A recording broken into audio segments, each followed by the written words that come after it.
Estamos começando mais um programa Fentec Brasil TV. E o nosso entrevistado de hoje, Dr. Gerson Marques, veio aqui para bater um papo com a gente e falar sobre as relações do Ministério Público do Trabalho e o movimento sindical. Seja bem-vindo, Dr. Gerson, é uma honra estar recebendo o senhor aqui no nosso programa para poder falar um pouquinho sobre essas relações. Qual é a sua opinião? Como é que essas relações estão se desenvolvendo? Doutora Zilmara, é um prazer estar aqui com a senhora, advogada, e é uma satisfação em ter sido convidado pela Fentec. Esse tema, de fato, é um tema muito espinhoso. Sabemos que as relações entre o Ministério Público do Trabalho e o movimento sindical é uma relação de amor e ódio. Às vezes, o movimento sindical não compreende as incumbências, as atribuições do Ministério Público e, às vezes, o Ministério Público não conhece bem o movimento sindical. Esse desconhecimento recíproco e mútuo leva a uma incompreensão também recíproca. Nós hoje temos no âmbito do Ministério Público do Trabalho uma coordenadoria nacional, que é a Coordenadoria Nacional de Promoção da Liberdade Sindical, CONALES. Essa coordenadoria ela tem uma unidade em cada Procuradoria Regional do Trabalho, portanto, uma em cada estado. São quantas procuradorias regionais, doutor Gerson? Nós temos hoje 24 procuradorias, então nós temos 24 unidades da CONALES. E depois que a CONALES foi criada, ela foi criada em 2009, nós temos procurado aproximar mais o movimento sindical, o Ministério Público, tentar abrir um diálogo, abrir debates, abrir mais conversas, para que ambos se conheçam e busquem algumas soluções conversadas, dialogadas. Acho que nós temos conseguido, ao menos em parte, essa aproximação. Ainda temos muito a avançar, muito a evoluir, até mesmo porque ainda existem algumas desconfianças recíprocas, os sindicatos ainda pensam até o que pode dizer, o que não pode falar para o Ministério Público. De repente, uma palavra mal colocada já pode ensejar um inquérito, um procedimento. O movimento sindical tem essas reservas. E o Ministério Público, por sua vez, como não conhece todo o movimento sindical, ainda tem, com quem é que eu estou falando mesmo? Será que é aquela parte predominante, que é a boa do sindicato, ou será que é aquela parte ruim do movimento sindical, que é a minoria, nós sabemos, mas o movimento sindical propicia que algumas pessoas que não são realmente sindicalistas acabem se inserindo nesse movimento. Então, às vezes, o Ministério Público do Trabalho tem esses receios e procura não se aproximar muito do movimento sindical, até que conheça com quem são as pessoas com as quais está conversando. Mas eu acho que, a partir do momento que nós temos aberto esses diálogos, principalmente os seminários, os congressos, as reuniões que ora o Ministério Público chama o movimento sindical e ora o movimento sindical chama o Ministério Público, especialmente pela CONALES, eu acho que a gente está evoluindo um pouquinho, assim, a passos lentos, mas são passos seguros, são passos prudentes. Eu vejo isso com muito otimismo. Quais são os principais obstáculos que o senhor vê dentro dessa ausência de um limite muito claro para ser considerado intervenção ou interferência dentro do movimento sindical? Hoje nós temos muitas parcerias, essas parcerias são históricas. Nós agradecemos muito as denúncias que o movimento sindical fazem ao Ministério Público, denúncias de trabalho escravo, condições degradantes, às vezes jornadas que não são que desobedecem o limite legal, os assédios. Então, isso tudo são denúncias que são feitas pelo movimento sindical ao Ministério Público. E nós temos uma parceria muito boa nesse aspecto com o movimento sindical. Mas tem um ponto que está gerando uma certa dessintonia, que é o modelo de custeio sindical. O Ministério Público do Trabalho ele é defensor da ratificação da Convenção 87. E essa Convenção 87, ela não assegura uma forma coercitiva de contribuição. Convenção 87 da OIT. Convenção 87 da OIT. E ela preconiza o quê, doutor Gerson? ela garante a liberdade sindical, ela não é consentânea com o imposto sindical, que é a contribuição compulsória dos trabalhadores, e também ela não é consentânea com o modelo que o Brasil adotou de unicidade sindical. Então ela prega a pluralidade. No âmbito do Ministério Público, em sua maioria, do colegiado, predomina o entendimento de que a Convenção 87 da OIT já deveria ter sido ratificada pelo Brasil e não foi. E no âmbito dos sindicatos aqui do Brasil, existe ainda um debate, e ora por uma razão, ora por outro motivo, mas as entidades sindicais no Brasil não querem, ao menos em sua maioria, não posso dizer que são todas, mas não querem a ratificação da Convenção 87 da OIT. O modelo de custeio, esse modelo compulsório, ele é muito prejudicial em algumas situações, porque possibilita que aquelas pessoas que não são do movimento sindical e que têm acesso a sindicatos, às vezes chega até uma diretoria de sindicato, aí já conta com um modelo fácil de custeio. Para quem não é do movimento sindical, esse modelo não é bom. Para quem é realmente do movimento sindical, que faz a luta, e a maioria das entidades brasileiras, esse modelo ainda não é o bastante, porque as entidades sindicais não conseguem sobreviver só com o imposto sindical. Seria até prematuro afirmar que a gente está num sistema que está sendo construído, em plena construção. A liberdade dentro do movimento sindical é muito recente. Essa forma de custeio não seria uma forma garantidora do mínimo para o exercício das prerrogativas sindicais? Agora, esse custeio obrigatório, compulsório, é um modelo criado estatalmente desde o início da CLT, que é de 1943, e o modelo sindical ainda é de antes de 1943, foi um modelo criado atrelado ao Estado. Então, a intenção foi deixar os sindicatos atrelados ao Estado, submissos ao Estado. E o Estado tinha o controle de financiar ou não financiar o modelo sindical através da taxa, através do imposto sindical. Então, isso acabou criando uma submissão. E esse modelo não tem dado certo até aqui. De 43 para cá já estamos com muitos anos, então não deu certo até aqui. Seria o caso de um movimento sindical repensar outras formas de custeio.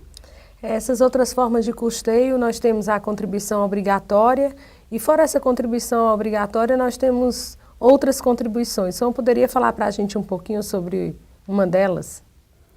O grande X da questão é a taxa assistencial. A taxa assistencial tem gerado uma discussão muito grande dentro do Ministério Público.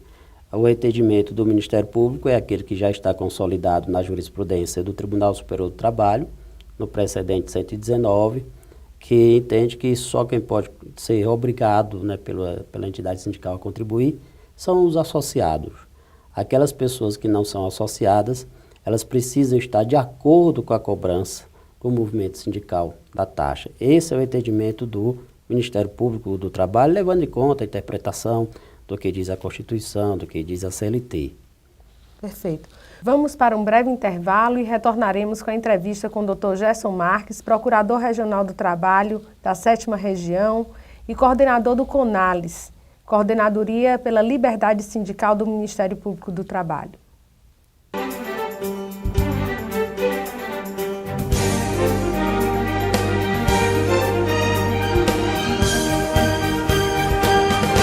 Voltamos aqui com a entrevista do Dr. Gerson Marques, que está nos falando um pouco sobre as fontes de custeio do movimento sindical. No último bloco, a gente estava abordando a questão da contribuição assistencial. E o senhor falando dessa diferença do imposto sindical, da contribuição sindical e da contribuição assistencial. Essa contribuição assistencial, ela teria qual objetivo, doutor Gerson? A taxa assistencial, contribuição assistencial, por essência, ela visa a suprir o que o imposto sindical não cobre, que são justamente aquelas despesas extraordinárias decorrentes das paralisações, das movimentações, das greves, das negociações coletivas. Essas são despesas que não ocorrem todo mês, são despesas que ocorrem normalmente uma vez por ano, que é a época da data base. Já o imposto sindical, A finalidade precípua é cobrir as despesas ordinárias, as mensais que todo sindicato tem, com a sua sede, com telefone, água, luz, essas despesas ordinárias. E, de fato, aquela entidade sindical que é combativa, que realiza negociações coletivas nos períodos próprios, e aí tem todo o enfrentamento da classe patronal, ela precisa de dinheiro para isso. O imposto sindical não é bastante, não é suficiente. Então, o modo de exigir essa taxa é que o Ministério Público tem batido, porque acha que em um país em que a taxa de filiados gira em torno de 17%, 18%, esses números não são exatos, então tem um número muito pequeno de filiados. A taxa assistencial sendo cobrada apenas dos filiados, nós sabemos que é pouco. E se for cobrado dos não filiados, pode gerar um vício político, de política sindical, em que algumas entidades se acostumam com esse modelo e não façam a luta trabalhista, a luta pela filiação de pessoas. E acabam perdendo a legitimidade. Um sindicato, quanto mais filiados, mais forte ele é, mais legítimo ele é, então tem mais condições de defender os trabalhadores. E o que o Ministério Público acha é que os sindicatos precisam se organizar para estimular uma filiação maior e não cobrar de pessoas que não são filiadas e não ir atrás da filiação. Esse é um pensamento que eu não posso dizer que eu sou plenamente concordo, de acordo com esse pensamento, porque nós sabemos também que ao lado desse pensamento existem outras realidades que precisam ser trazidas para essa discussão. O sindicato, muitas vezes o sindicato insiste na filiação e o trabalhador não vem se filiar. Às vezes o trabalhador não comparece à assembleia, mesmo que o sindicato publique editais, chame, se esforce para que o trabalhador compareça, e o trabalhador brasileiro ele é apático. Então ele é politicamente apático, ele não vai às assembleias, ele nem comparece ao sindicato. Muitas vezes só comparece ao sindicato para reclamar da taxa assistencial, e às vezes é a empresa que estimula o trabalhador a oferecer essa resistência à taxa assistencial. O certo é que nós temos duas realidades. Temos a realidade do sindicato que se acomoda com essa situação e temos a realidade do sindicato que, por mais que se esforce, mais que tente trazer trabalhadores para se filiarem, não consegue. E o Ministério Público vai precisar, mais cedo ou mais tarde, enfrentar essas duas realidades e encontrar um meio termo. Para isso é muito importante um equilíbrio, doutora Zilmara, muito bem. E para isso é muito importante que o movimento sindical se aproxime também do Ministério Público para mostrar dados, mostrar elementos, porque veja bem, o que nós recebemos de denúncias do Ministério Público, nós só recebemos a patologia sindical. Ninguém comparece ao Ministério Público, elogiar, apresentar boas propostas, olha, o sindicato tal tem uma experiência muito boa, nós não recebemos nada disso. Quem vai para o Ministério Público é só para denunciar o movimento sindical. E aí as denúncias vêm de várias formas, envolvem vários fatores, vários elementos, vários aspectos, e o Ministério Público, que a realidade que ele recebe é esta. Então o movimento sindical tem que levar ao Ministério Público o outro lado e mostrar a ele, olha, o movimento sindical também tem esses aspectos que são positivos, tais, tais e tais. Isso é importante. E quanto a essa ausência de querer participar de assembleia, existe alguma política dentro dessa coordenadoria que incentive a participação dos trabalhadores em ambientes de decisões coletivas ou de participação coletiva? Nós temos publicado alguns manuais como estímulo a que os trabalhadores se filiem, temos sempre nas nossas manifestações, mas a luta política em si, pelo convencimento de filiação, essa luta tem que ser do sindicato. Até porque se nós, Ministério Público, participássemos diretamente dessa luta, dessa tentativa de filiação ou de uma campanha de filiação, poderíamos ser taxados de estarmos intervindo no movimento sindical ou de estarmos tomando partido pelo movimento sindical. E nós precisamos ter uma certa imparcialidade em razão do nosso trabalho, das nossas atribuições. Às vezes nós lidamos com empresas, acusamos algumas empresas em razão das investigações a que chegamos, as conclusões a que chegamos, precisamos sermos mediadores, instrumentos de mediação entre o capital e o trabalho. Então, nós precisamos ter uma imparcialidade preservada. E aí, se nós estivéssemos encampando a luta do movimento sindical, poderia ser que essa imparcialidade fosse mais cedo ou mais tarde colocada em xeque. Na luta do movimento sindical, um dos instrumentos que ele se utiliza é da greve. Vi uma obra aí do senhor no sentido de que a greve é um direito antipático. Fala um pouquinho para a gente sobre isso. Doutora Zilmara, a greve, ninguém gosta de greve. Quando se coloca que a greve é um direito antipático, mas frise-se bem, o título ele foi muito bem pensado, eu passei algumas semanas pensando nesse título. É no sentido de que a greve é um direito, mesmo que seja antipático, mas é um direito. Então é necessário que se veja, se interprete qualquer movimento de paralisação como um direito. E as antipatias vêm, ninguém gosta da greve. O próprio sindicalista não gosta de fazer greve, a família dele não gosta, o da direção sindical não gosta, o trabalhador mesmo não gosta de fazer greve. Mas existem situações em que o tempo fecha, a negociação não caminha, e às vezes a greve se apresenta como o último recurso de pressão que o trabalhador tem para poder fazer com que a empresa sente. Às vezes a empresa não quer nem sequer sentar para negociar, o que é um absurdo, e já vimos algumas experiências dessas, alguns fatos repetitivos, diga-se, aqui no Brasil. Então as empresas têm que aprender a sentar para negociar. E às vezes a greve então se mostra como o último recurso. E a greve envolve toda uma preparação, envolve custos, envolve dedicação, compromisso. Todo mundo tem que se envolver na greve, ter os riscos, às vezes tem riscos de violência, traz os riscos no enfrentamento com a polícia. Então a greve realmente ela é antipática. O empresário então nem se diga que não gosta de greve, mas às vezes a greve é necessária.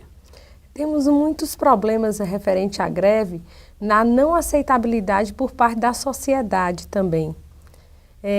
Por isso seria um direito antipático? Como ninguém gosta da greve, a sociedade também não gosta. E dentro da desorganização da massa de trabalhadores, aquele trabalhador que utiliza o certo serviço, vamos imaginar o serviço de transporte coletivo, quando o transporte coletivo para, todos os trabalhadores já ficam assim, meio desconfiados, e muitos são contrários à greve, porque deixam de ir ao trabalho, atrasam o serviço também. Agora, quando os outros fazem greve, às vezes esses trabalhadores que antes haviam feito greve também não concordam. Então é preciso que o trabalhador se una mais e um compreenda a necessidade do outro. Essa união ela é essencial para a eficácia da greve. Sem dúvida. Vamos agora para um rápido intervalo, em seguida retornaremos com o Dr. Gerson Marques, que também abordará a regulamentação dos direitos dos trabalhadores domésticos.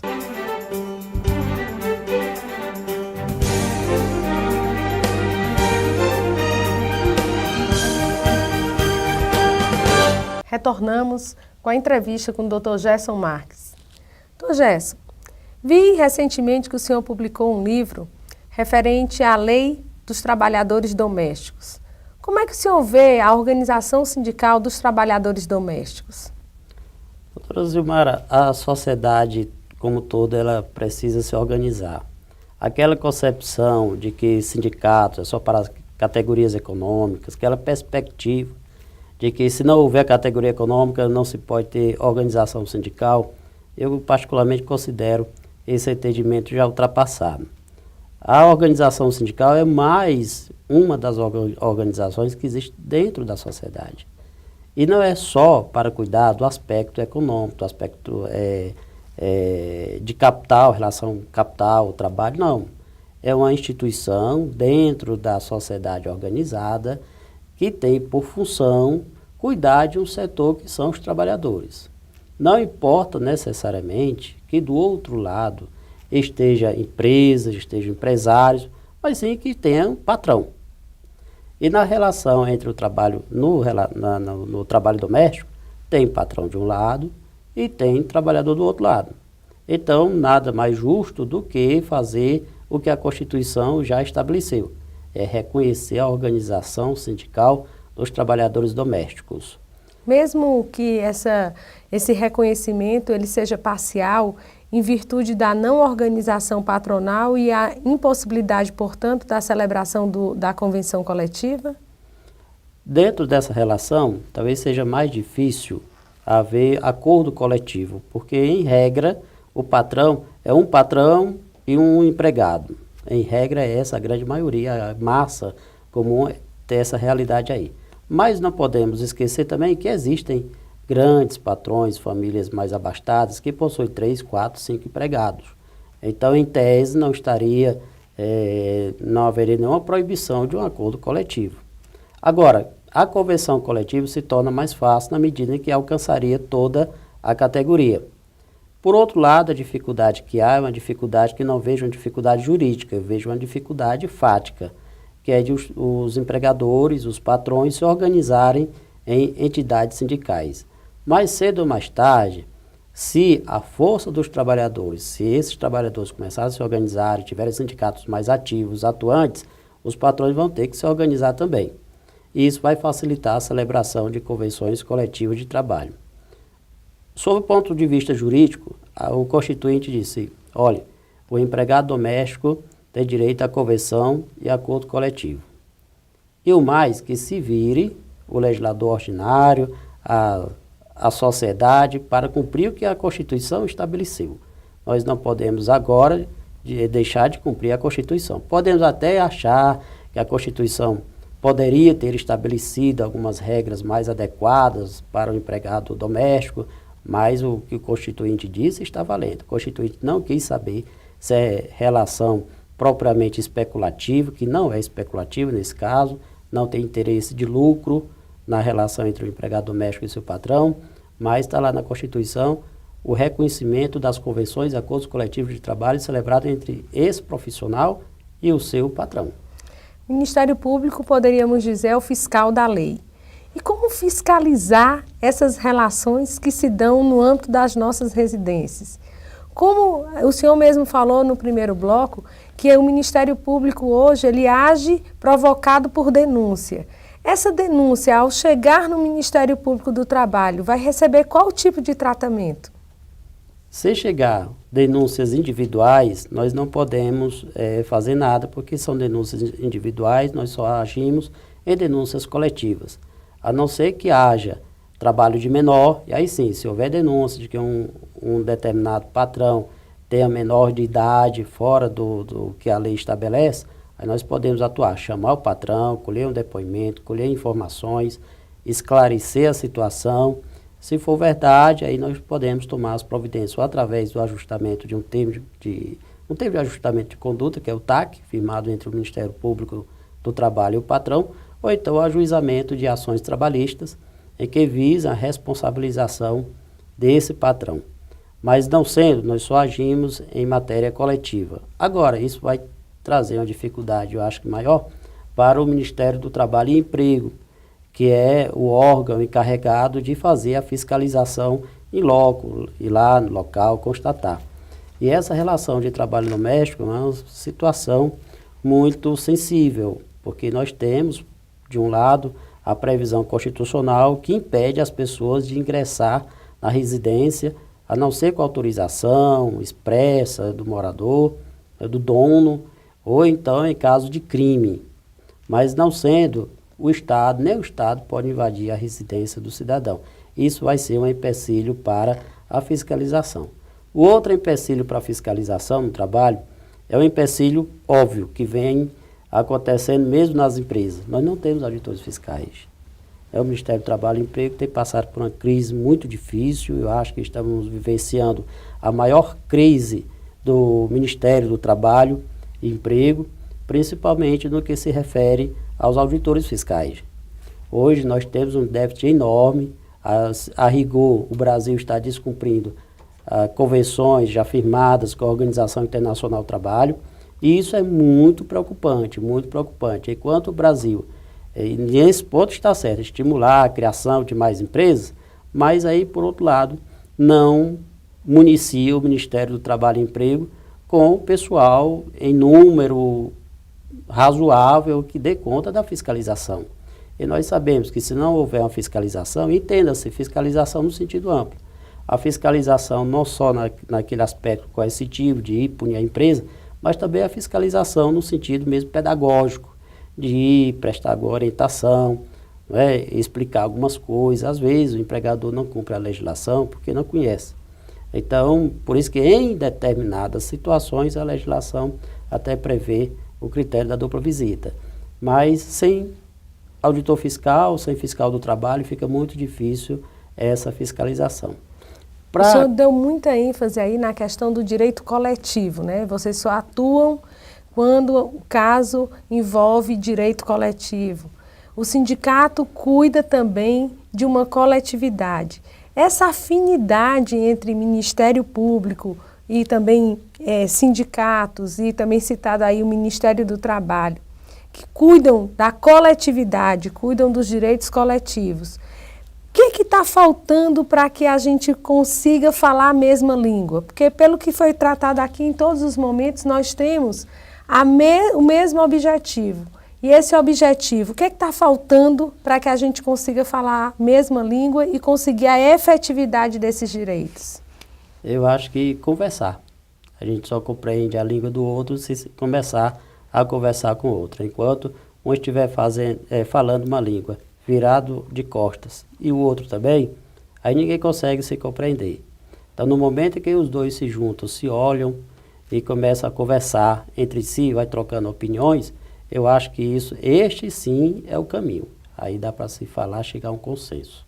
E o que nós estávamos fazendo aqui até agora era dialogando com o Dr. Gerson Marques, que é procurador, é professor da Universidade Federal do Ceará. E ao telespectador, a gente gostaria de deixar uma mensagem. O diálogo é necessário, o Ministério Público do Trabalho está aí também para buscar um entendimento com o movimento sindical e poderem ter ações de efetividade na busca dos direitos coletivos. Dr. Gerson, foi um prazer muito grande recebê-lo aqui na TV Fentec e a gente precisa de mais oportunidades de diálogo, sem dúvida. Muito obrigado pela sua presença. Muito obrigado, doutora Zumara, foi um grande prazer.